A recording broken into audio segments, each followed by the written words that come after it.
살다 보면 어떤 일이든 후회가 남기 마련입니다.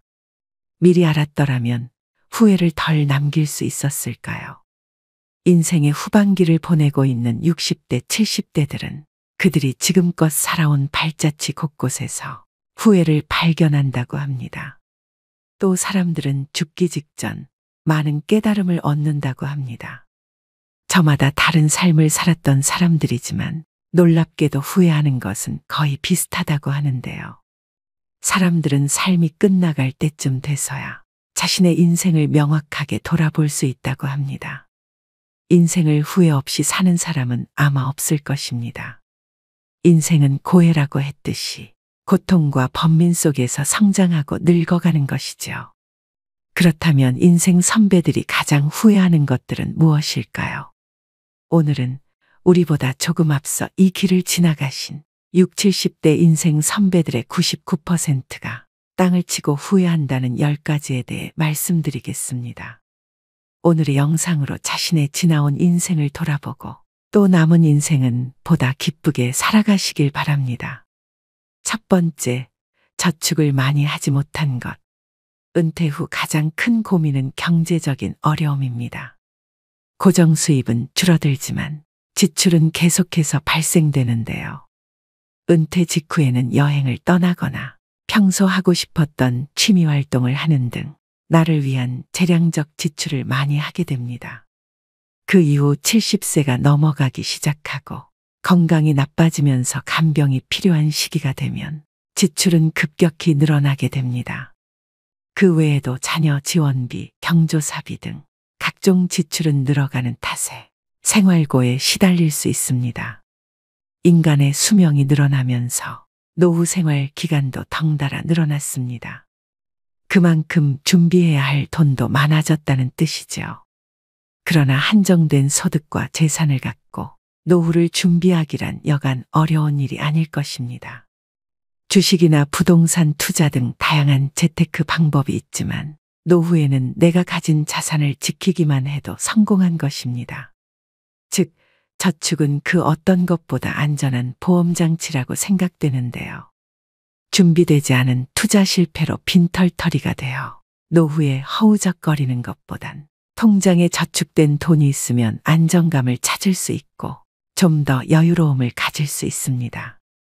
그렇기 때문에 노후 자금을 마련하는 데 있어 더욱 절약과 저축이 중요하다고 할 수 있습니다.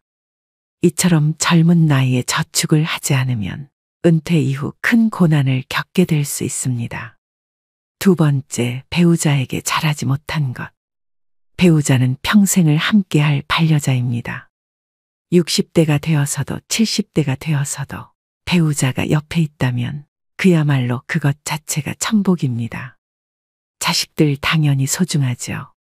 그런데 지금 내가 당장 아프거나 불편하면 누가 가장 먼저 달려와서 진심으로 나를 걱정해주고 보살펴줄까요? 저도 나이가 들어보니 뭐니 해도 배우자가 최고입니다. 그러나 우리는 상대방의 소중함을 쉽게 간과해버리고는 합니다. 나이가 들수록 곁에는 서로만 남게 되며 자식도 다 부질없습니다. 요즘 황혼이혼도 많이 늘어나는 추세라고 하는데요. 그까짓 이혼 하자면 못할 줄 알고 이런 생각은 오산입니다. 노년의 이혼은 젊은 시절의 이혼과는 차원이 다릅니다. 나이가 들수록 사람에게는 배우자와 가족이 소중해지죠. 배우자는 같이 늙어갈 유일한 동반자요. 가족은 자신의 삶은 증명해주는 증거이기 때문입니다. 젊은 시절에는 이혼을 해도 새로운 사람을 만나 가정을 이룰 수도 있지만 황혼이혼의 경우 그런 일이 쉽지만은 않습니다. 결국 대부분 혼자 쓸쓸하게 늙어가는 비참한 결과만 초래될 뿐입니다. 내 남편, 아내에게 후회하지 말고 배우자에게 최선을 다하며 앞으로의 노후를 그려나가셔야 됩니다. 세 번째, 건강을 소홀하게 한 것. 건강이 중요하다는 사실을 모르는 사람은 없습니다. 하지만 젊어서는 그것을 잘 모르고 자기의 몸을 혹사시키지요. 그거 하나 한다고 건강해지겠어? 하고 무심히 지나쳤던 습관들이 사실은 평생 건강을 지키는 열쇠입니다. 사람은 누구나 오래 살기를 꿈꿉니다.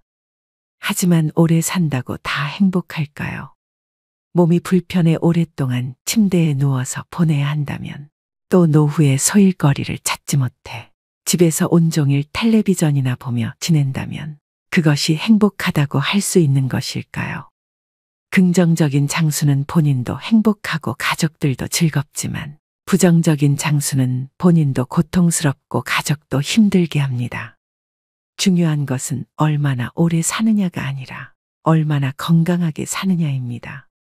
건강을 유지하기 위해서는 규칙적인 운동과 올바른 식습관을 유지하는 것이 중요합니다. 많은 종류의 영양소를 저염식으로 골고루 섭취하세요.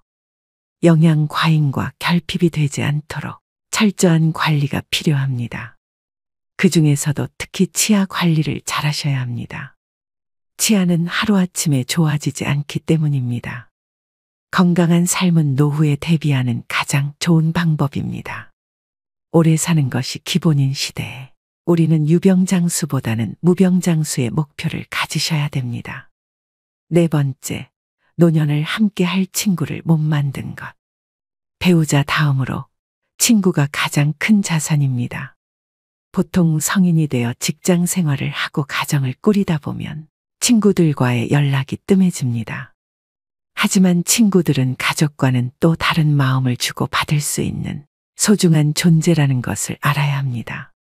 취미 생활을 공유할 수 있는 친구, 자신의 속 얘기를 가감없이 털어놓을 수 있는 친구가 있다면 늙어서도 외롭지 않고 인생이 풍요로워집니다. 사람들은 임종 직전에야 오랜 친구의 소중함을 깨닫곤 합니다. 하지만 그때는 친구들의 연락처도 수소문할 수 없는 경우가 많은데요. 오라는 친구가 있고 만나자는 친구가 있다는 것은 분명 큰 행복입니다.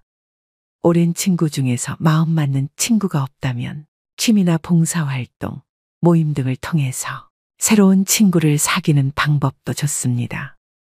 아무리 바빠도 노년에는 소중한 친구들에게 가끔 안부도 묻고 함께 시간도 보내며 교류를 이어나가는 것이 중요합니다. 자식들은 출가해서 가정 이루고 나면 바쁘다고 얼굴도 잘 안 보여줍니다.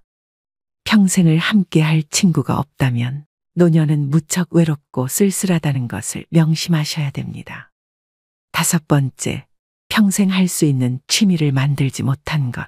다양한 취미 활동을 즐기는 것은 젊은 세대의 전유물이 아닙니다. 나이 들어도 취미 활동을 꾸준히 유지하는 것이 중요합니다. 취미라고 하면 거창하다고 생각해서 질에 겁부터 드시고 도전조차 안 하시는 분들이 많습니다. 등산과 가벼운 산책, 음악 감상, 독서 등과 같이 돈이 필요하지 않은 취미들도 많습니다. 한 연구에 따르면 60세 이상 사람들 중 취미가 있는 사람은 우울증 증상이 적고 행복감 건강하다는 느낌, 삶의 만족도가 높다고 합니다. 말년의 삶의 만족도는 취미 활동과 가장 밀접하게 연관되어 있었는데요. 또 다양한 취미 활동은 치매 예방에도 매우 도움이 됩니다. 건국대병원 치매클리닉 한설의 교수는 늦었다고 생각할 때가 가장 빠른 것, 뇌를 자극하는 두뇌 훈련을 당장 오늘부터 시작하라고 강조합니다. 특히 뇌는 단순한 것을 실증내므로 똑같은 패턴의 고스톱보다는 뇌가 적정한 수준의 자극을 받을 정도의 그림 그리기, 그리고 파크골프, 사교 댄스 등을 추천한다고 합니다. 취미 생활이 건강에도 도움이 된다고 하니 치매 예방을 위해 지금부터 손과 머리를 자주 사용해 보시길 꼭 권해드립니다. 여섯 번째, 배움을 멈춘 것. 나이가 드니 기억력도 나빠지고 머리도 안 돌아가. 복잡한 건 질색이야. 이 나이가 돼서 내가 머리 굴리며 살아야겠어. 주변에서 나이 드신 분들이 이런 소리를 하는 것을 많이 들어보셨을 겁니다. 그분들의 말대로라면 나이가 들면 머리가 나빠지는 게 당연하고 괜히 골치 아픈 생각 같은 건 안 하고 사는 것이 상책인 듯합니다. 하지만 나이가 무색하게 학구열에 불타 노학을 즐기시는 분들도 많은데요.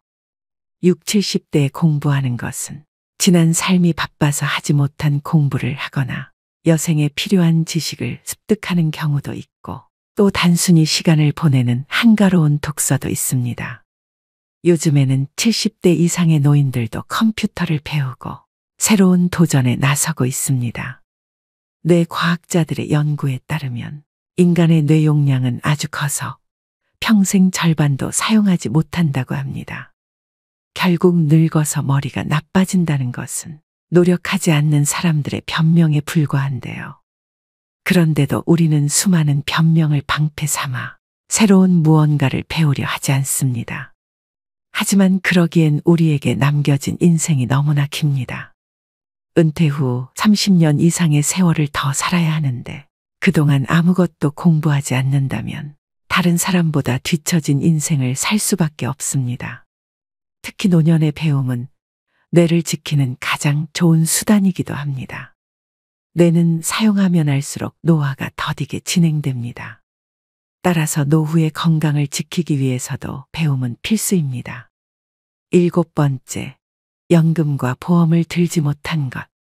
노년기에는 뜻하지 않게 목돈이 들어가는 경우가 많습니다. 대부분 건강과 관련된 비용입니다. 60년대생들이나 그 이전에 태어난 사람들에게는 노후 준비에 대한 접근 방식이 현대의 젊은 세대와는 다르게 해야 한다는 건데 노후 준비 시간이 상대적으로 적다는 점을 감안하여 고령자를 위한 특화된 투자 상품을 찾아볼 필요가 있습니다. 예를 들어 안정적인 수익률을 제공하는 연금 상품이나 저위험 투자 상품 등을 활용할 수 있습니다. 국민연금으로 쌀을 사고 퇴직연금으로 반찬을 사고 개인연금으로 편히 살 생각을 하라. 투자 전문가들이 연금을 두고 하는 말입니다. 이 말에서 알 수 있듯이 노후를 위한 연금 투자는 개인연금으로 완성됩니다. 국민연금과 퇴직연금만으로는 우리가 원하는 노후가 아닌 먹고 사는 생활만 가능한 노후가 될 뿐입니다. 안락한 여생을 위해서는 개인연금으로 우리의 곳간을 차곡차곡 채워나가야 합니다. 또한 투자에 대한 전문적인 조언을 받기 위해 금융 전문가의 도움을 청하는 것도 좋은 방법입니다. 노후 준비는 재무적인 준비뿐만 아니라 건강 상태를 유지하는 것도 중요합니다. 이는 의료비 부담을 줄이는 데 도움이 될 뿐만 아니라 더 나은 삶의 질을 유지하는 데도 기여합니다. 한 살이라도 어릴 때부터 경제와 재테크에 관심을 갖는 게 중요한데 이제는 선택이 아닌 필수인 시대인 것 같습니다. 이러한 돈을 아깝다고 생각하기보다 준비를 한다고 생각해야 합니다. 8번째, 내 인생에 더 도전하고 여행을 많이 다니지 못한 것.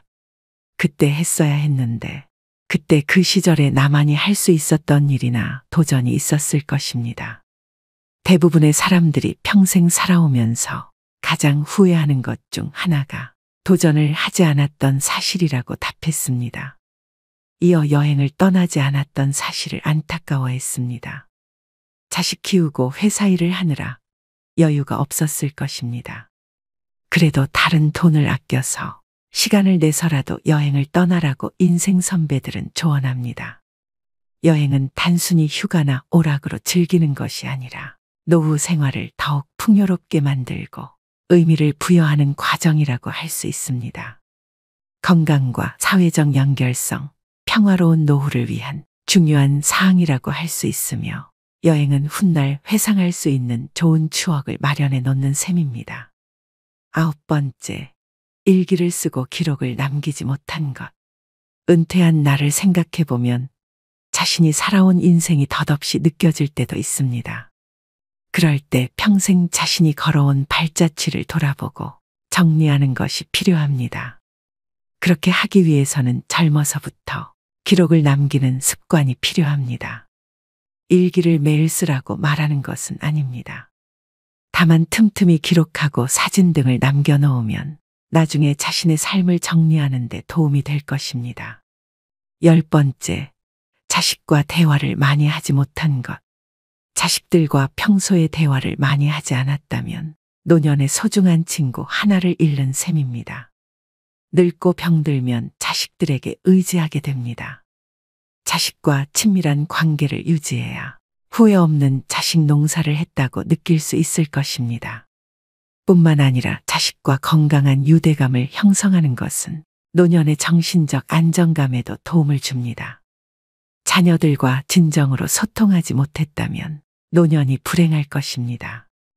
여러분 어떠신가요? 사람들이 죽을 때 가장 후회하는 것들을 보면 평소 우리가 갈망하는 사회적 성공이나 재물에 대한 것은 없습니다.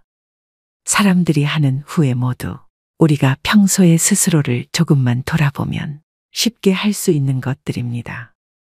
여러분들의 인생에서 후회되는 것들은 무엇이 있나요? 그리고 훗날 후회하지 않기 위해 어떤 노력을 하고 계신가요? 시간은 지금도 계속 흐르고 있고 우리는 언제가 될지 모르는 우리의 마지막 날을 향해 매일 걸어가고 있습니다. 진정으로 내 마음에 따르는 사람으로 살아가고 있는지, 타인의 시선에 따르는 삶을 살고 있지는 않은지, 일에만 몰두하여 소중한 내 가족과 친구들에게 소홀하지는 않았는지 한번 돌이켜보시기 바랍니다. 죽음을 앞둔 사람들은 숨길 것이 없습니다. 그들의 인생이 오롯이 담긴 말이기 때문에 호소력이 큽니다.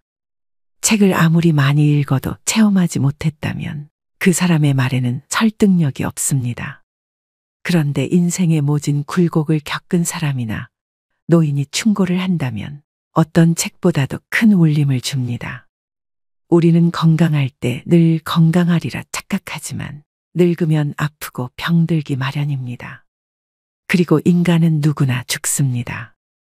육체적인 고통은 참는다 하더라도 인생을 후회하게 하는 정신적인 고통은 의사도 어쩌지 못합니다. 그래서 인생 선배들의 충고는 값집니다. 오늘의 영상이 여러분들의 행복한 노후 설계에 도움이 되셨길 바랍니다. 또 구독자분들 오래오래 무병장수하시며 후회 없는 노후를 만들어 나가시길 간절히 기원합니다. 지금껏 쉼없이 달려온 여러분들의 마음에 위로가 되는 좋은 글 하나 소개해드리겠습니다. 살면서 중요한 말은 여기 지금이다. 나는 의대 교수였다. 79세의 노인이다. 정신과 전문의로 50년간 15만 명의 환자를 돌보고 학생들을 가르쳐왔다. 퇴직 후 왼쪽 눈의 시력을 완전히 잃었다. 당뇨병, 고혈압, 통풍, 허리디스크, 관상동맥 협착, 담석 등 7가지 중병과 고달픈 스트레스를 벗삼아 어쩔 수 없이 살아가고 있다. 한쪽 눈으로도 아침이면 해를 볼 수 있고 밤이 되면 별을 볼 수 있다.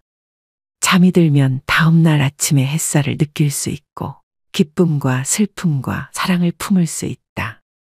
남의 아픔을 아파해 줄 수 있는 가슴을 가지고 있다. 세상을 원망할 시간이 없다.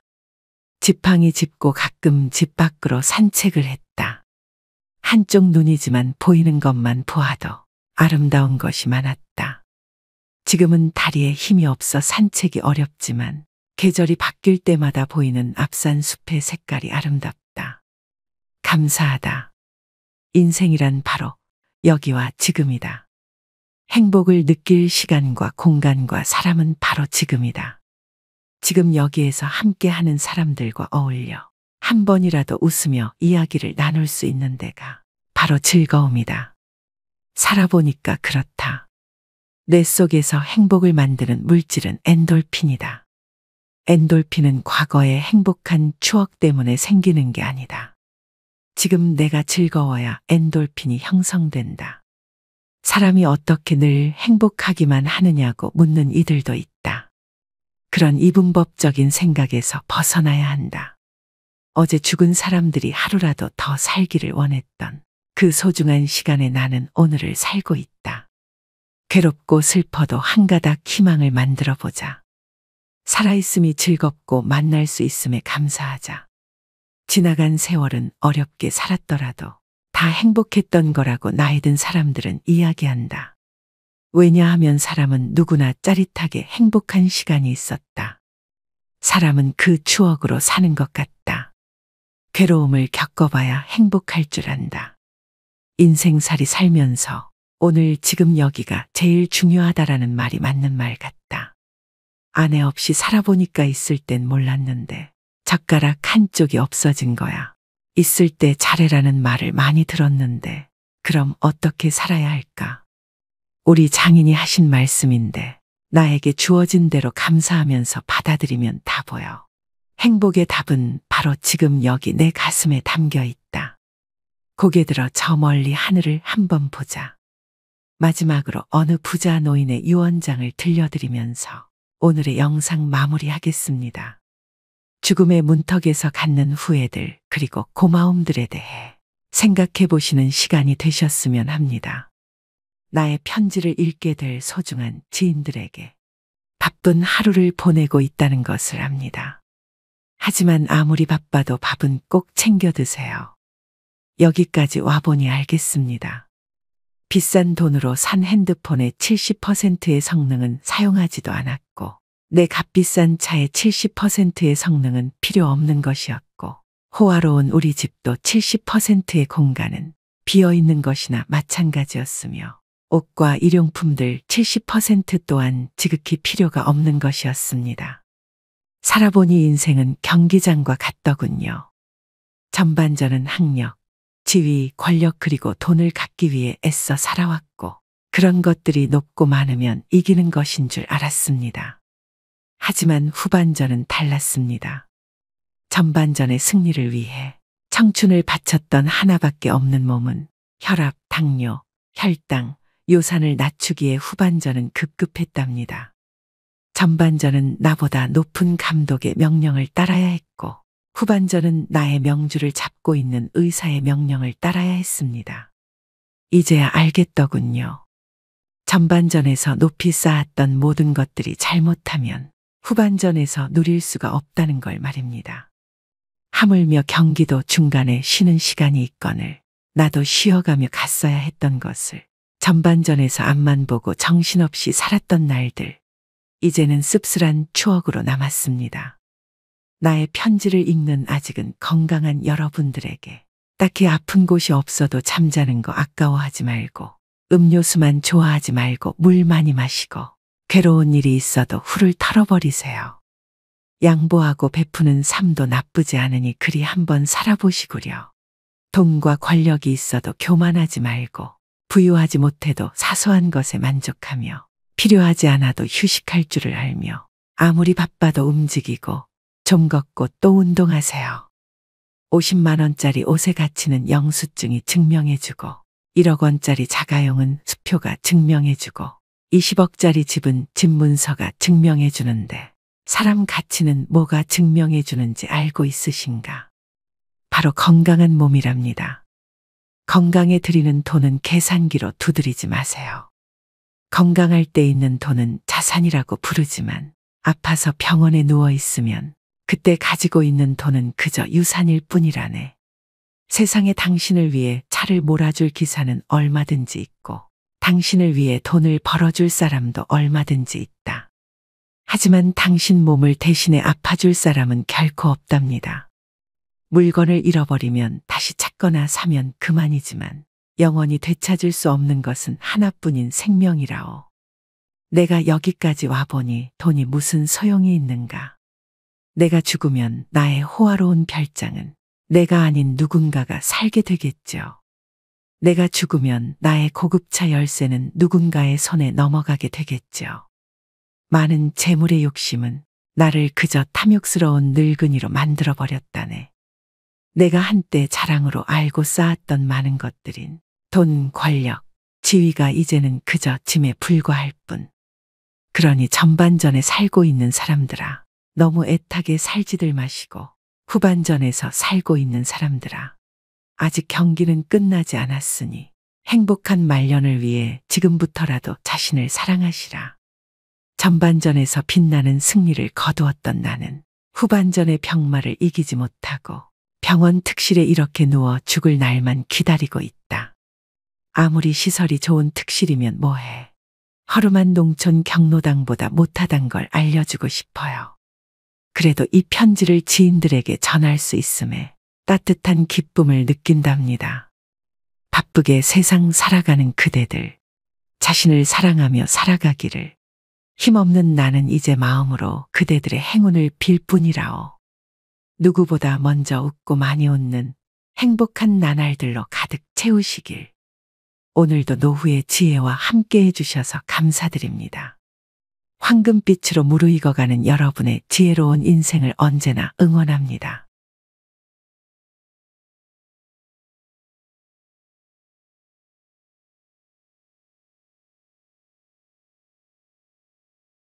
여러분, 늙어도 은퇴 못하는 마처 세대를 아시나요?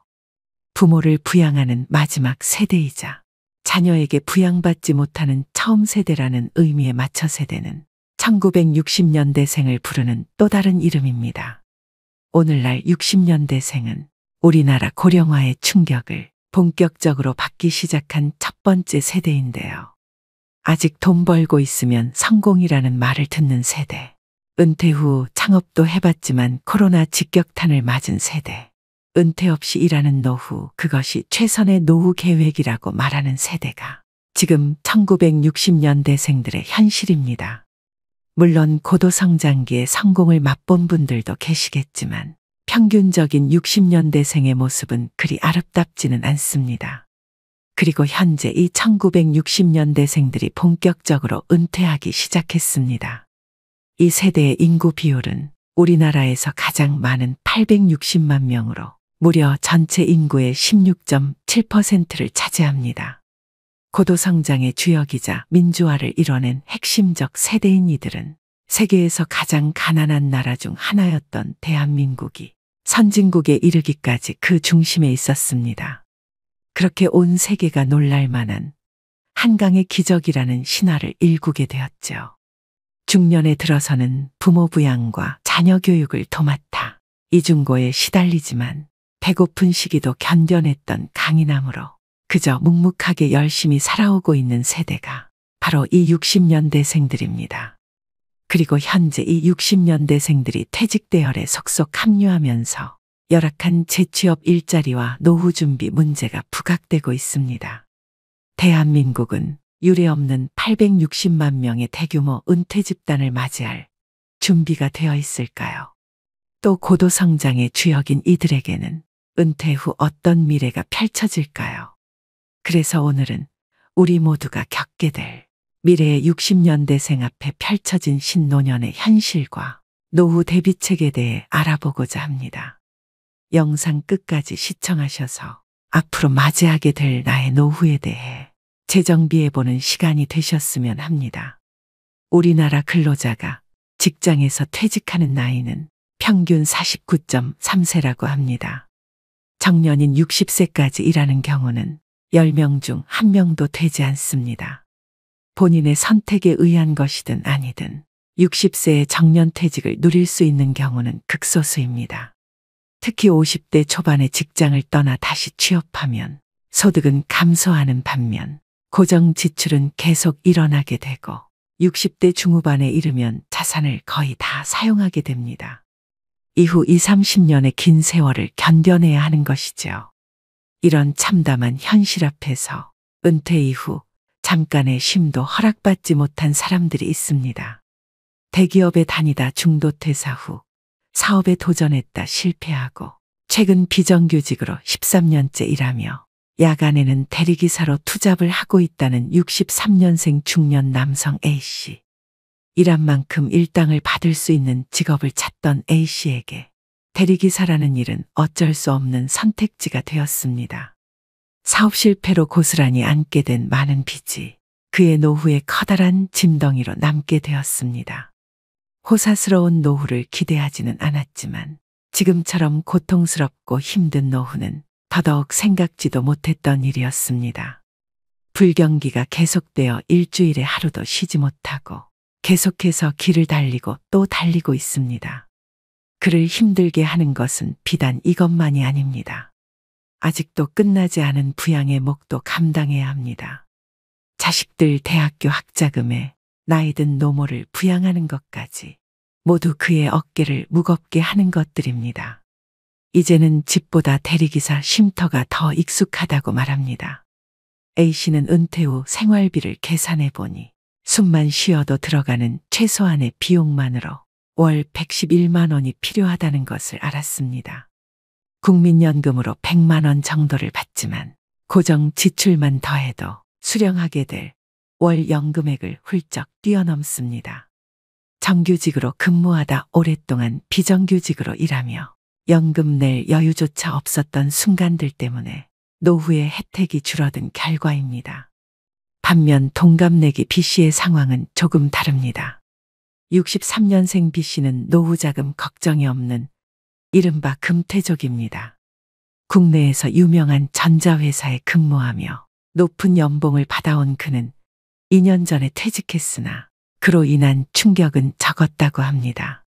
그는 퇴직 전에 월 평균 생활비를 기준으로 80세까지는 매월 100% 정도, 또 80세 이후에는 매월 70%의 현금 흐름을 유지할 수 있도록 목표를 세웠습니다.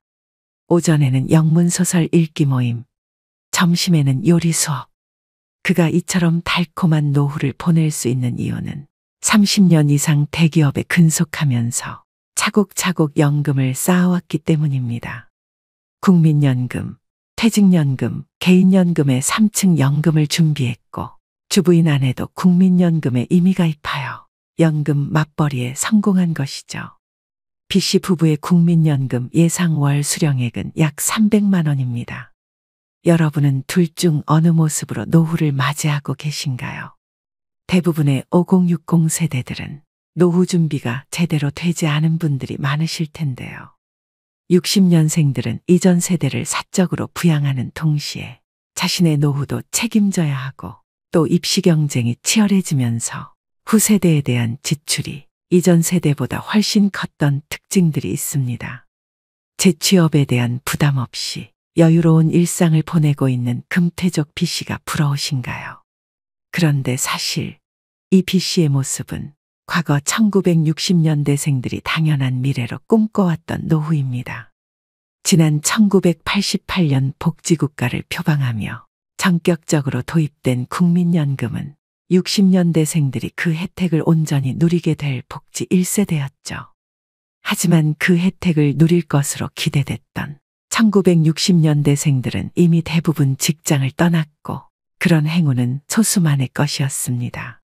비정규직으로 일하며 박봉에 때론 부당한 해고까지 직장을 옮겨 다니느라 연금을 낼 여유조차 없었던 순간순간들. 그 젊음의 고달픈 만큼 노후의 혜택은 쪼그라들었습니다.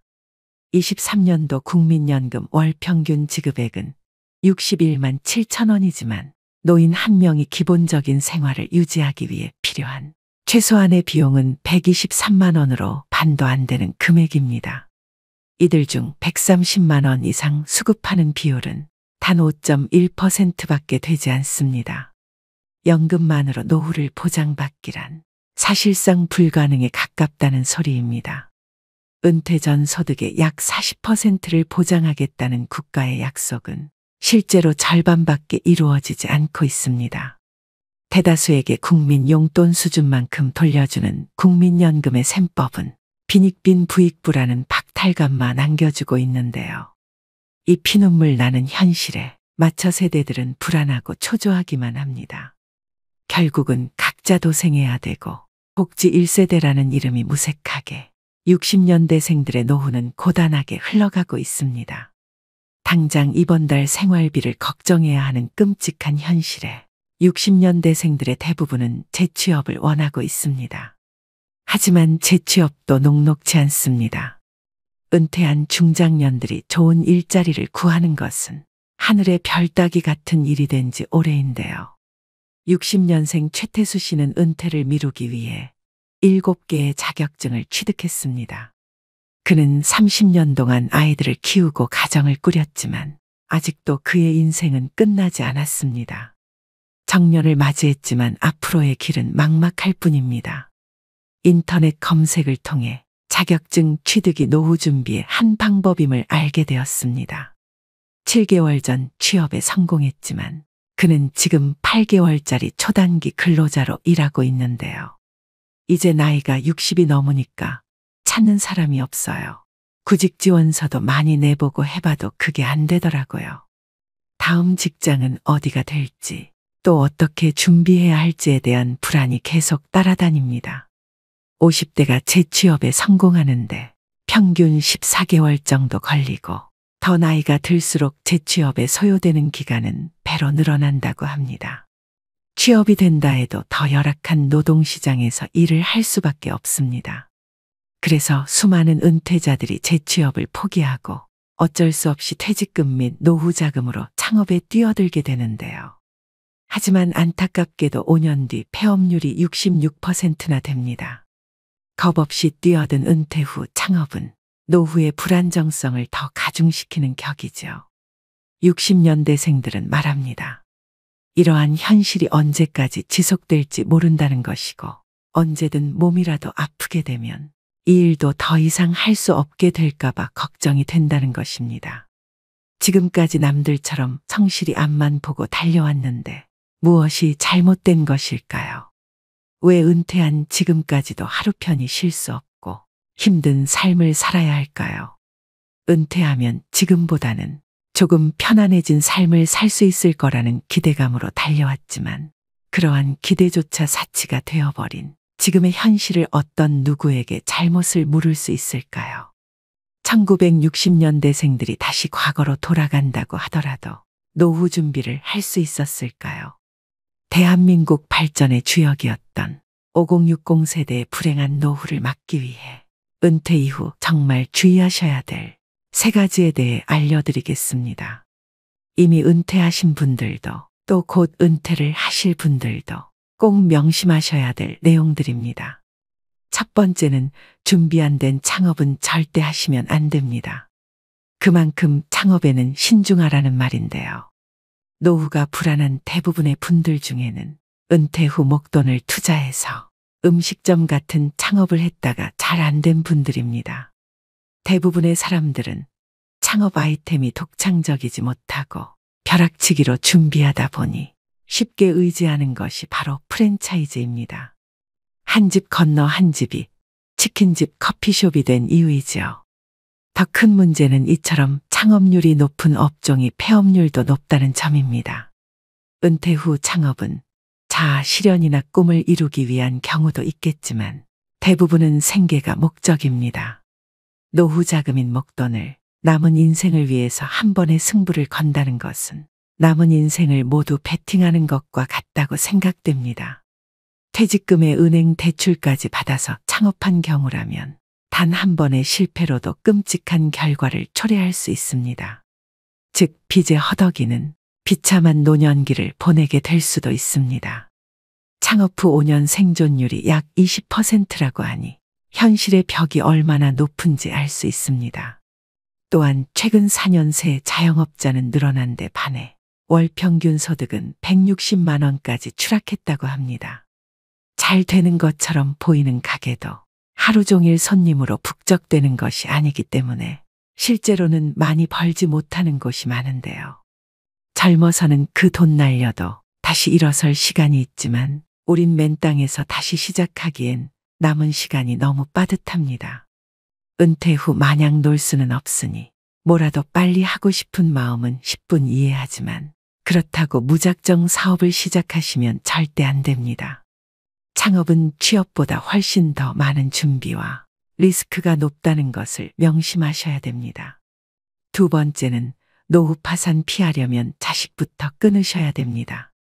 자식 키우느라 노후에 재정이 바닥난 부모들은 결국 이런 하소연을 합니다. 안 주면 맞아 죽고 밥만 주면 쫄려서 죽고 다 주면 굶어 죽는다고 말이죠. 웃자고 한 이야기로 생각할 수 있지만 씁쓸한 마음도 드는 것이 사실인데요. 은퇴 후에 자녀들의 노예가 되어서 벌벌 떠는 부모들이 많습니다. 통상 노년에 불행해지는 사람들의 면면을 보면 주로 자녀와 관련된 것들이 많습니다. 세상에는 수많은 속임수가 있지만 알고도 속고 모르고도 속는 것이 자식에게 속는 것입니다. 가진 돈을 자식에게 전부 털어서 학비와 생활비, 사업자금, 결혼자금까지 대줍니다. 그나마 재산이 넉넉해서 이런 지원을 하고도 부모의 노후가 문제 없다면 다행이지만 이럴 경우 대다수는 자녀 지원 때문에 부모의 노후가 위협받는 상황에 이르게 됩니다. 사랑과 희생으로 자녀에게 올인하면 내 노후는 자식이 챙겨주겠지 하고 기대하는 분들도 계실 거라고 생각합니다. 정말 어리석은 생각입니다. 주변만 둘러봐도 자식에게 다 퍼주고 늙은 부모들은 쪽방에서 가난한 노후를 맞이하게 되는 경우가 많습니다. 자녀 리스크라고도 하죠. 제대로 자립하지 못한 자식대로, 자식을 제대로 자립시키지 못한 부모대로 노후의 대가를 무겁게 받는 것입니다. 자식들은 부모가 도와줄 땐 당연시 여기지만 부모가 좀 도와달라고 하면 얼굴 표정이 달라집니다. 부모는 10자식도 키울 수 있지만 자식은 한 부모도 건사하기 힘들다는 말이 있습니다. 자녀들에게 노후에 의지하지 않기 위해서라도 여력이 있을 때 자녀가 아닌 나의 인생을 위해 노후 준비를 하셔야 됩니다. 지금부터라도 늦지 않았습니다. 자녀를 위해서라도 금전적인 지원을 끊으시고 경제적으로 자립할 수 있게 도우셔야 됩니다. 내 노후 준비에만 집중하셔야 됩니다. 세 번째는 금융 공부를 미리 해두시는 게 좋겠습니다. 은퇴 준비를 미리 하셔서 행복한 노후를 맞이할 수 있습니다. 그 조건에는 금융 공부가 필수입니다. 모두 돈을 버는 데만 몰두할 뿐 돈을 모으고 지키는 데는 관심이 없습니다. 또 한국인에게 인생을 살아가는데 중요한 금융교육은 매우 결여되어 있는 게 현실입니다. 즉 우리나라는 열심히 살아도 가난을 면하기 어려운 나라임에는 틀림없습니다. 무척 억울하지 않나요? 분명히 자신의 삶을 돌아보면 일만 한 것 같은데 그 결과가 노후 빈곤이라니요. 오직 노동을 통해서만 돈을 번 사람은 노동을 못하게 되는 순간 소득 빈곤층으로 전락하게 됩니다. 가난을 면하기 위해서 열심히 사는 것은 당연한 것이고 국민 한 사람 한 사람이 자신을 위해서 돈 그 자체에 대해 공부를 해야 노후 빈곤에 빠지지 않게 되는 겁니다. 국민연금은 최소한의 생활비를 보장해주지만 노후를 준비하는 데는 한계가 있습니다. 최근 사회적 변화와 노후에 대한 우려를 고려할 때 국민연금 외에도 사적연금 준비가 필요합니다. 따라서 사적연금인 퇴직연금, 연금저축, ISA 등을 고려해야 하는데요.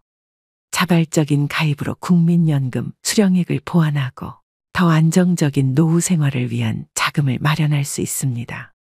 개인의 선택에 따라 투자 방식과 금액을 조절할 수 있어 더욱 유연하게 자금을 운용할 수 있습니다. 즉 퇴직연금, 연금저축 등은 국민연금에 비해 높은 소득 대체율을 제공하여 안정적인 노후를 보장하게 됩니다. 아무리 많이 배우고 열심히 살아도 돈을 모르고 열심히 일만 하면 그 결과는 뻔한 것이죠. 국가가 나의 노후를 책임질 걸 기대하기 전에 여러분들은 자기 노후는 자기가 책임진다는 생각을 가져야 합니다. 오늘의 영상 어떠셨나요? 워렌 버핏은 이렇게 말합니다. 오늘 누군가가 그늘에 앉아 쉴 수 있는 이유는 오래전에 누군가가 나무를 심었기 때문이다. 이처럼 미래를 위해 지금부터 작은 것이라도 노력하고 실천하여 나만의 안정적인 그늘을 만들어 행복한 노후를 맞이하셔야 됩니다. 초고령 사회까지는 앞으로 3년. 골든타임이 얼마 남지 않았습니다. 누구나 노인이 됩니다. 하지만 행복한 노인은 늙지 않는다고 합니다. 인생이 막은 거대한 목표, 성취감을 추구하는 방식이 아닌 내려놓는 것임을 깨닫고 나만의 삶을 추구하는 시기가 되셨으면 좋겠습니다. 여러분들의 행복한 노후를 기원하겠습니다. 오늘도 노후의 지혜와 함께 해주셔서 감사드립니다. 황금빛으로 무르익어가는 여러분의 지혜로운 인생을 언제나 응원합니다.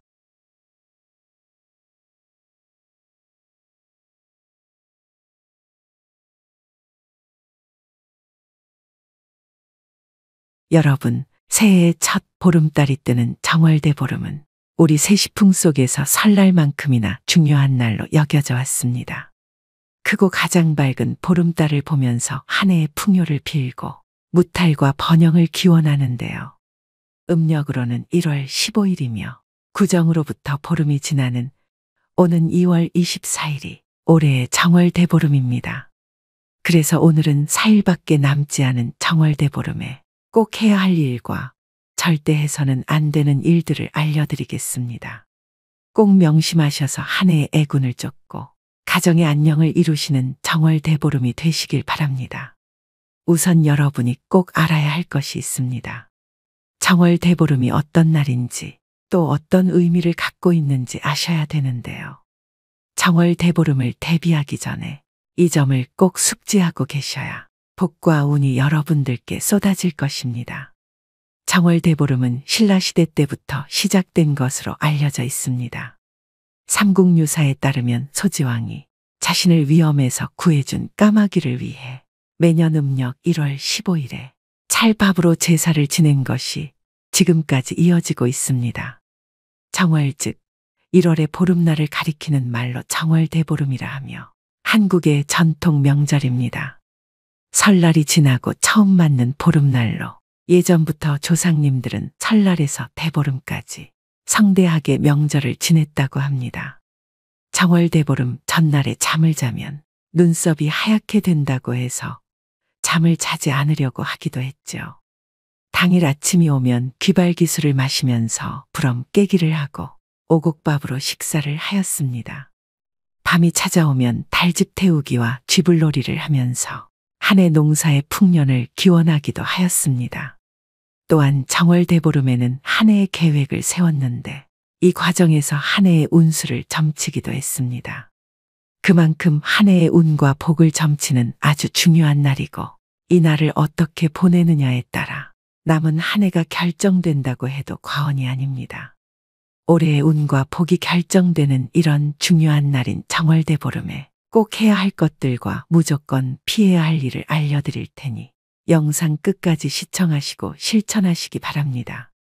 정월대보름에는 이것을 꼭 하셔야 여러분 가정에 복이 쏟아지고 재물과 번영이 함께 할 것입니다. 바로 시작하겠습니다. 첫 번째로 오곡밥이나 약밥을 나물과 함께 반드시 드셔야 됩니다. 다른 음식들도 정말 많지만 밥 중에서도 영양이 풍부하고 복을 불러다 준다는 오곡밥을 드셔야 진정한 정월대보름의 기운을 받는 것입니다. 또 정월대보름은 음기가 가득한 날이니 오곡밥을 드시는 것으로 음양의 조화를 맞춰 운이 트이게 할 수 있는 것이죠. 이는 한 해의 운이 강해지고 좋은 기운이 상승하는 데 도움을 줍니다. 또 나물을 먹는 것은 그 해의 모든 안 좋은 일을 내쫓고 온 가족이 무탈하게 지낼 수 있길 기원하는 음식입니다. 여름철에 말려두었던 무, 호박, 가지, 고사리 등을 삶아 무쳐서 먹으면 그 해의 더위도 쫓아낼 수 있다고 합니다. 조상님들은 오곡밥과 약밥을 사람들과 나누면서 풍요로운 한 해 농사와 행운을 기원하고 애군을 쫓았다고 합니다. 여러분도 정월대보름날 주변 사람들에게 맛있는 식사를 대접하면 나에게 더 큰 복으로 돌아올 수 있으니 소중한 사람들과 함께 식사를 하며 즐거운 시간을 보내도록 하세요. 두 번째는 정월대보름에는 꼭 달맞이를 하셔야 합니다. 정월대보름의 달빛은 질병과 애군을 떨쳐내는 힘이 있어 정월대보름에 달맞이를 하시면 큰 풍파 없이 안정적인 한 해를 보낼 수 있습니다. 안정을 상징하는 음기가 가득한 날이 바로 정월대보름입니다. 음기라고 하면 안 좋은 거라고 생각하실 겁니다. 하지만 무조건 나쁜 것이 아닙니다. 양기가 있으면 음기가 있고 이 두 가지가 조화를 이루어야 우리 인생의 복과 번영이 함께하는 것입니다. 안정이 없이 발전과 번영만 하게 된다면 어떻게 될까요? 일평생 양기만 가득하다면 그 인생은 불행한 것입니다. 그래서 안정을 뜻하는 음기를 충전하는 것이 그만큼 중요한 것입니다. 그래서 우리 조상들은 매년 정월대보름에 달맞이를 하셨던 것입니다. 달은 운기를 상징하고 이날 달을 가장 먼저 본 사람은 1년 내내 운수가 길하고 소원을 들어준다고 합니다. 2월 24일 정월대보름에는 저녁 식사를 일찍 마치시고 보름달을 보며 소원을 꼭 빌어보시길 바랍니다. 그래야 2024년은 안정적인 한 해가 될 것입니다. 또한 빌고 싶은 소원을 댓글로 남겨주세요. 댓글로 남겨두면 선포의 효과가 나타나고 이는 곧 운의 상승 효과를 가져옵니다. 세 번째, 이날만큼은 부모님께 안부 인사를 반드시 전하는 것이 좋습니다. 정월대보름은 풍수학적으로 조상 덕을 얻는 날이므로 이날만큼은 부모님께 안부 인사를 반드시 전하는 것이 좋습니다. 복 중에서도 가장 큰 복인 조상복을 받고 싶으신 분들은 정월대보름 아침에 부모님께 전화라도 해서 인사를 전하시는 게 복을 짓는 일입니다.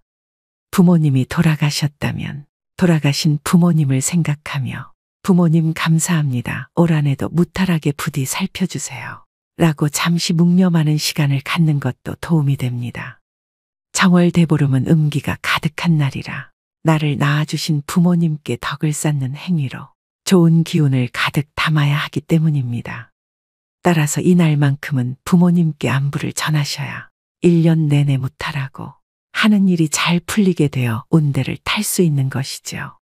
또 대보름을 긍정적으로 보내야만 1년 내내 길한 운수를 갖게 될 수 있다는 점을 꼭 명심하시고 이날은 억지로라도 웃으면서 가족들에게 아침 인사를 하는 것이 한 해의 운을 지키는 최고의 수단입니다. 다음으로 정월대보름에 절대 하지 말아야 할 행동 2가지를 말씀드리겠습니다. 꼭 명심하셔서 애군을 예방하셔야 됩니다. 첫 번째, 이날만큼은 찬 음식을 드시면 안 됩니다.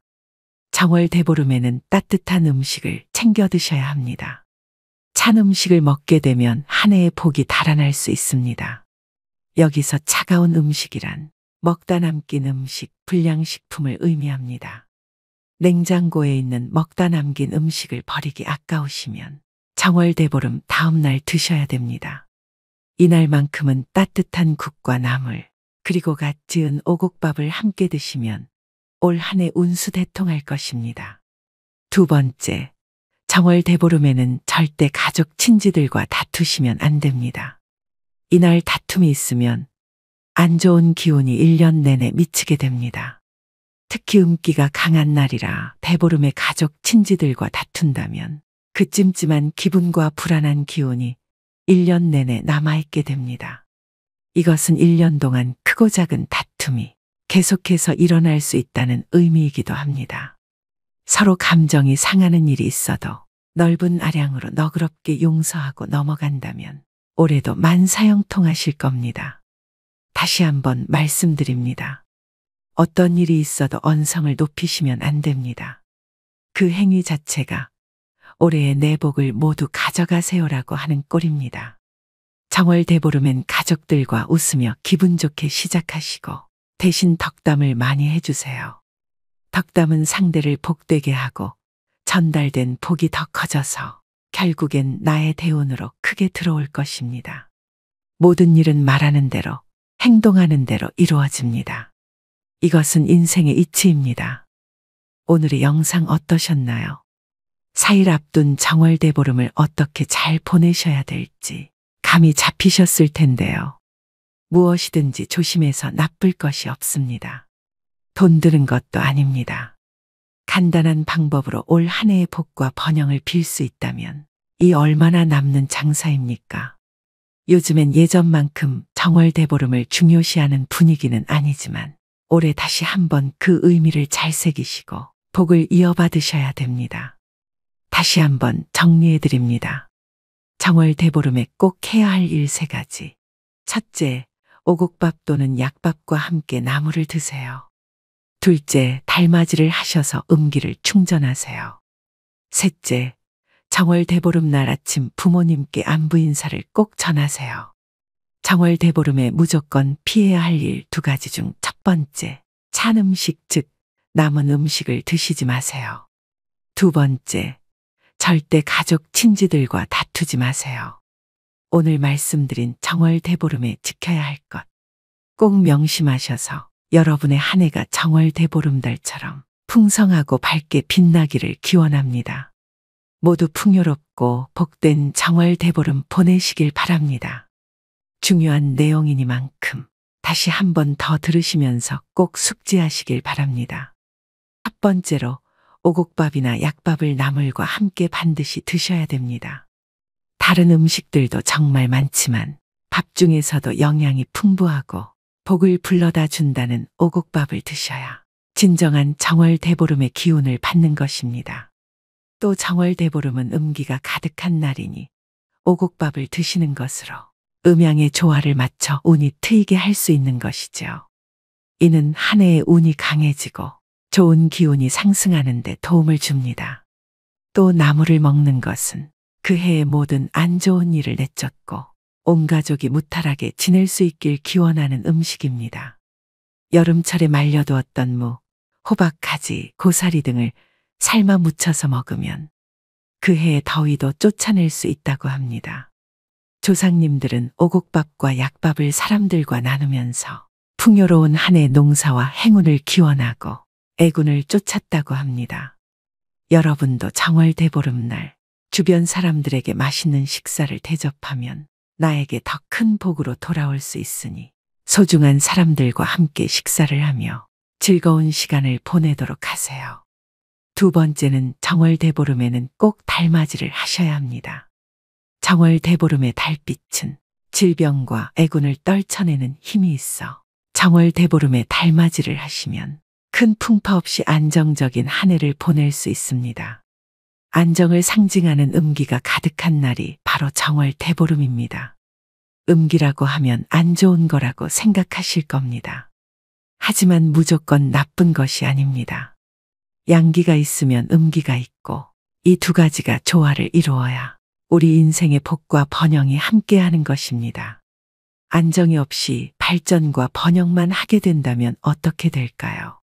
일평생 양기만 가득하다면 그 인생은 불행한 것입니다.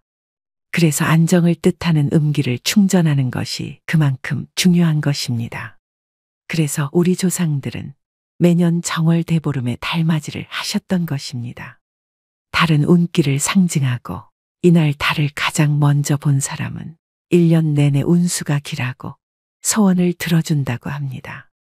2월 24일 정월대보름에는 저녁 식사를 일찍 마치시고 보름달을 보며 소원을 꼭 빌어보시길 바랍니다. 그래야 2024년은 안정적인 한 해가 될 것입니다. 또한 빌고 싶은 소원을 댓글로 남겨주세요. 댓글로 남겨두면 선포의 효과가 나타나고 이는 곧 운의 상승 효과를 가져옵니다. 세 번째, 이날만큼은 부모님께 안부 인사를 반드시 전하는 것이 좋습니다. 정월대보름은 풍수학적으로 조상 덕을 얻는 날이므로 이날만큼은 부모님께 안부 인사를 반드시 전하는 것이 좋습니다. 복 중에서도 가장 큰 복인 조상복을 받고 싶으신 분들은 정월대보름 아침에 부모님께 전화라도 해서 인사를 전하시는 게 복을 짓는 일입니다. 부모님이 돌아가셨다면 돌아가신 부모님을 생각하며 부모님 감사합니다. 올 한해도 무탈하게 부디 살펴주세요. 라고 잠시 묵념하는 시간을 갖는 것도 도움이 됩니다. 정월대보름은 음기가 가득한 날이라 나를 낳아주신 부모님께 덕을 쌓는 행위로 좋은 기운을 가득 담아야 하기 때문입니다. 따라서 이날만큼은 부모님께 안부를 전하셔야 1년 내내 무탈하고 하는 일이 잘 풀리게 되어 운대를 탈 수 있는 것이죠. 또 대보름을 긍정적으로 보내야만 1년 내내 길한 운수를 갖게 될 수 있다는 점을 꼭 명심하시고 이날은 억지로라도 웃으면서 가족들에게 아침 인사를 하는 것이 한 해의 운을 지키는 최고의 수단입니다. 다음으로 정월대보름에 절대 하지 말아야 할 행동 두 가지를 말씀드리겠습니다. 꼭 명심하셔서 애군을 예방하셔야 됩니다. 첫 번째, 이날만큼은 찬 음식을 드시면 안 됩니다. 정월대보름에는 따뜻한 음식을 챙겨 드셔야 합니다. 찬 음식을 먹게 되면 한 해의 복이 달아날 수 있습니다. 여기서 차가운 음식이란 먹다 남긴 음식, 불량식품을 의미합니다. 냉장고에 있는 먹다 남긴 음식을 버리기 아까우시면 정월대보름 다음 날 드셔야 됩니다. 이날만큼은 따뜻한 국과 나물, 그리고 갓 지은 오곡밥을 함께 드시면 올 한 해 운수 대통할 것입니다. 두 번째, 정월 대보름에는 절대 가족 친지들과 다투시면 안 됩니다. 이날 다툼이 있으면 안 좋은 기운이 1년 내내 미치게 됩니다. 특히 음기가 강한 날이라 대보름에 가족 친지들과 다툰다면 그 찜찜한 기분과 불안한 기운이 1년 내내 남아있게 됩니다. 이것은 1년 동안 크고 작은 다툼이 계속해서 일어날 수 있다는 의미이기도 합니다. 서로 감정이 상하는 일이 있어도 넓은 아량으로 너그럽게 용서하고 넘어간다면 올해도 만사형통하실 겁니다. 다시 한번 말씀드립니다. 어떤 일이 있어도 언성을 높이시면 안 됩니다. 그 행위 자체가 올해의 내복을 모두 가져가세요라고 하는 꼴입니다. 정월 대보름엔 가족들과 웃으며 기분 좋게 시작하시고 대신 덕담을 많이 해주세요. 덕담은 상대를 복되게 하고 전달된 복이 더 커져서 결국엔 나의 대운으로 크게 들어올 것입니다. 모든 일은 말하는 대로, 행동하는 대로 이루어집니다.